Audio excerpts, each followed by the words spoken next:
अस्सलाम वालेकुम and welcome to AD sports YouTube channel. मैं हूं अदनान और आज पाकिस्तान सुपर लीग के हवाले से जितनी भी अपडेट्स हैं वो आप तक पहुंचाऊंगा, क्योंकि पाकिस्तान सुपर लीग के हवाले से आप लोग बहुत ज़्यादा सवालात पूछ रहे थे कि पाकिस्तान सुपर लीग का ड्राफ्ट कब होगा, कब नहीं होगा। तो उस हवाले से मैंने कल एक वीडियो अपलोड की थी, वो भी आप जाकर ज़रूर देखें, जिससे आपको तमाम तर चीज़ें क्लियर हो जाएंगी। लेकिन ये वाली वीडियो पहले आपने देखनी है, फिर वो देखनी है। तो सबसे पहले आपको बताते चले फाइनेंशियल मॉडल के हवाले से कल एक मीटिंग हुई है जो फाइनल होना था फाइनेंशियल मॉडल के हवाले से। रमीज़ राजा का क्लियर स्टांस था, या तो इस जो फाइनेंशियल मॉडल है इसको साइन करें, या फिर आप इस फाइनेंशियल मॉडल को छोड़कर आप लीग को भी छोड़ें, हम कोई नई फ्रेंचाइजीज ऐड करेंगे। तो एक अच्छा स्टांस लिया, सख्त स्टांस लेने की वजह से जो है फ्रेंचाइजीज ने अब इस मॉडल को साइन किया है। इससे पहले बड़ी से बड़ी ऑफर्स जो है वो पीसीबी ने फ्रेंचाइजीज को दी थी, लेकिन फ्रेंचाइजीज ये चाह रही थी कि जो भी पैसा आता है वो उन्हें ही मिले, पीसीबी को उससे कुछ प्रॉफिट ना हो। तो फिर जाहिर सी बात है, पीसीबी एक इतना बड़ा ब्रांड है, उनकी वजह से ये लीग चल रही है, तो उन्हें प्रॉफिट ना हो तो फिर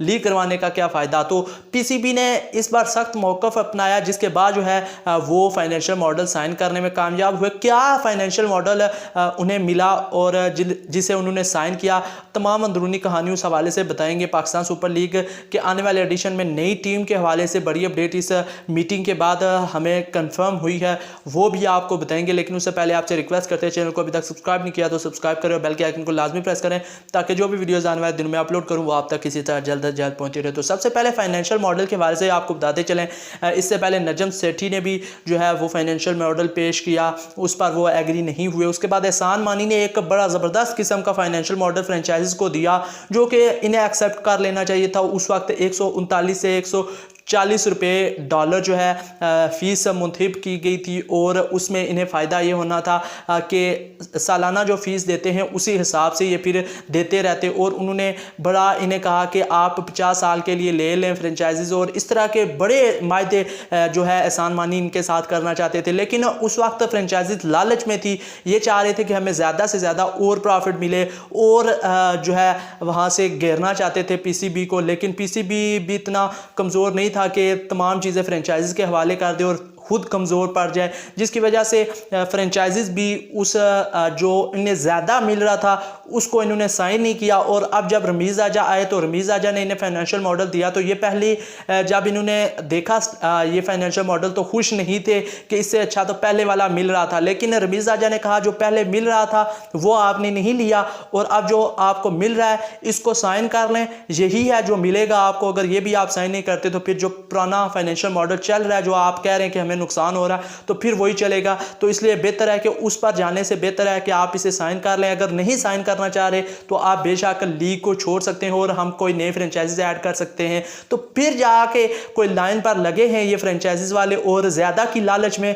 थोड़े पर आकर बैठ गए हैं और ज़्यादा नहीं मिलेगा अब। लेकिन जो मिल रहा है वो भी मेरे ख्याल में इतना भी बुरा नहीं है फाइनेंशियल मॉडल जो कि फ्रेंचाइज को मिला है, और अच्छी खासी प्रॉफिट इसमें से फ्रेंचाइजीज को मिलेगी। अगर आपको बताएं तो पहला पॉइंट है जो इस फाइनेंशियल मॉडल का था वो ये था कि आपको 90% जो शेयर्स होंगे तमाम अखराजात करने के बाद जो प्रॉफिट होगा सेंट्रल पोल में जो जमा होगी रकम, उसमें से 90% जो अब रकम होगी वो फ्रेंचाइज को जाएगी। जो पहले होता था वो तकरीबन 50% जो है तमाम फ्रेंचाइजीज में डिवाइड होती थी, और 50% जो है वो पीसीबी लेता था। लेकिन अब 90% जो है वो फ्रेंचाइजीज के बीच डिवाइड होगी, और 10% जो है वो पीसीबी के पास सेंट्रल पोल से जो है इनकम जाएगी। तो एक अच्छी जो रेवेन्यू है वो हमारी फ्रेंचाइजीज को मिलेगी, जिससे फ्रेंचाइजीज मजबूत होंगी तो बड़े प्लेयर्स को लाना आसान हो जाएगा। इसके बाद एक और इन्हें कोविड के हवाले से रिलीफ दिया गया कि पिछले 2 सीज़न जो हुए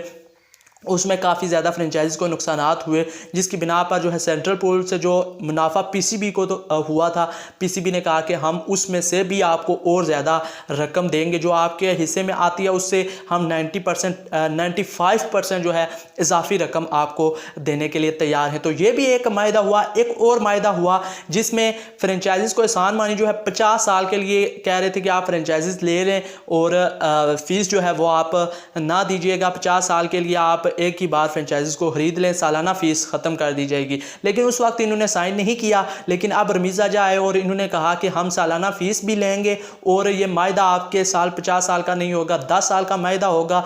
जो 10 एडिशन कंप्लीट हो जाएंगे उसके बाद जो फिर इन्होंने एक और शिक रखी इस फाइनेंशियल मॉडल में, उसमें यह थी कि 10 साल बाद आपका जो कॉन्ट्रैक्ट है वो PSL के साथ ख़त्म हो जाएगा। उसके बाद फिर एक आज़ादाना जो है कंपनी आएगी, वो तमाम फ्रेंचाइजीज़ की मार्केट वैल्यू उस हिसाब से निकालेगी। यानी कि आप 6 सीज़न गुजर चुके हैं, 4 सीज़न के बाद जो है वो मार्केट वैल्यू तमाम फ्रेंचाइजीज़ की निकलेगी कि क्या मार्केट वैल्यू है।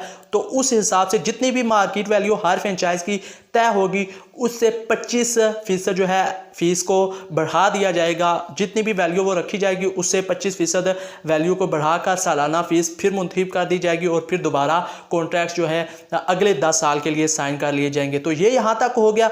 अब जो आखिरी शिक थी उसमें यह था कि फ्रेंचाइजीज़ ने कहा हुआ था कि हमें नई फ्रेंचाइजीज़ आने वाले सालों में नहीं चाहिए, क्योंकि जब तक आप करोड़ों डॉलर्स नहीं कमा लेते तब तक आप एक नई फ्रेंचाइज को ऐड ना करें। जिसमें PCB ने इन्हें लिख कर दिया कि आप खुश रहें इस चीज़ पर, हम अगले 10 एडिशन जो है, यानी कि अगले 10 एडिशन ही 10वें एडिशन तक, यानी कि अभी PSL का 7वां एडिशन होगा, PSL 10 तक जो है आपको कोई भी अब नई फ्रेंचाइज देखने को नहीं मिलेगी। यानी कि PSL 7, PSL 8, PSL 9 और PSL 10 तक अब कोई फ्रेंचाइज हमें नई आती हुई दिखाई नहीं दे रही। ये आपको कंफर्म कर दूं कि PSL 10 तक जो है अब 6 फ्रेंचाइजीज के साथ पाकिस्तान सुपर लीग होगी और PSL 10 के बाद जब इन तमाम फ्रेंचाइजीज का मायदे ख़त्म होंगे, नए कॉन्ट्रैक्ट साइन होंगे, उस वक्त फिर बिडिंग होगी और शायद उस वक्त इकट्ठे ही 2 फ्रेंचाइजीज का इजाफा करके जो है 8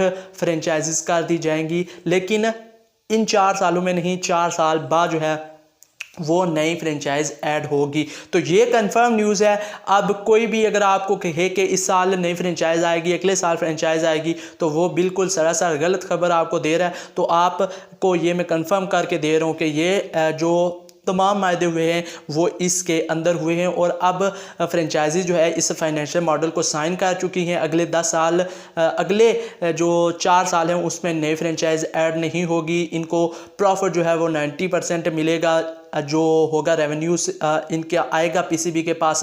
तो अब मेन चीज़ ये होगी, जो ब्रॉडकास्टिंग डील होगी वो बड़ी ज़्यादा डिपेंड करती है उसमें कितना ज़्यादा जो है डील डन होती है, क्योंकि स्पॉन्सरशिप से कितने पैसे आते हैं। वो 2 चीज़ें ऐसी होंगी जिससे फिर फ्रेंचाइजीज़ को ज़्यादा से ज़्यादा पैसा मिलेगा, क्योंकि वो पैसा ही होता है जो उसमें जाता है हमारा सेंट्रल पोल में। तो सेंट्रल पोल से जो भी रकम होगी फिर फ्रेंचाइजीज़ को डिवाइड होगी, तो जितनी ज़्यादा रकम वहाँ पर आएगी, ब्रॉडकास्टिंग डील जितनी बड़ी होगी, उतना ज़्यादा फ़ायदा जो है फ्रेंचाइजीज़ को होगा। तो उम्मीद यही करते हैं कि इस साल एक अच्छी ब्रॉडकास्टिंग डील हमें मिलेगी। इसी तरह हमने देखा है कि अभी A स्पोर्ट्स भी आ गया, PTV स्पोर्ट्स भी आया, जियो सुपर भी है। तो बड़ी बिडिंग जो है इस बार हमें पाकिस्तान सुपर लीग के लिए देखने को मिलेगी। पाकिस्तान से भी, बाहर की कंट्री से भी हमें उम्मीद है कि बड़ी जो डील है वो रमीज़ राजा डन करेंगे और स्पॉन्सर्स भी काफ़ी अच्छे लाने में कामयाब हो जाएंगे पाकिस्तान सुपर लीग के लिए रमीज़ राजा। तो ये थी आज की तमाम अपडेट्स जो पाकिस्तान सुपर लीग के हवाले से थी। हर अपडेट जो है मैंने आपको दी है, ब्रीफ किया है, हर लिहाज से जो एक एक पॉइंट उस फाइनेंशियल मॉडल का था उसको मैंने क्लियर किया है। उम्मीद है आपको समझ आ गई होगी। अगर अभी भी आपको किसी चीज़ की क्लियरिटी नहीं मिली तो आपने नीचे कमेंट बॉक्स में ज़रूर पूछना है, मैं इंशाल्लाह उस चीज़ का जवाब दूंगा। उम्मीद करता हूँ कि वीडियो आपको अच्छी लगेगी। अगर वीडियो अच्छी लगी तो लाइक ज़रूर कर लेना, चैनल को भी लाजमी सब्सक्राइब करना और बेल के आइकन को लाजमी प्रेस करना, ताकि जो भी वीडियोज़ आने वाले दिन में अपलोड करूँ वो आप तक किसी तरह जल्द अज जल्द पहुँचती रहे। अल्लाह हाफिज़।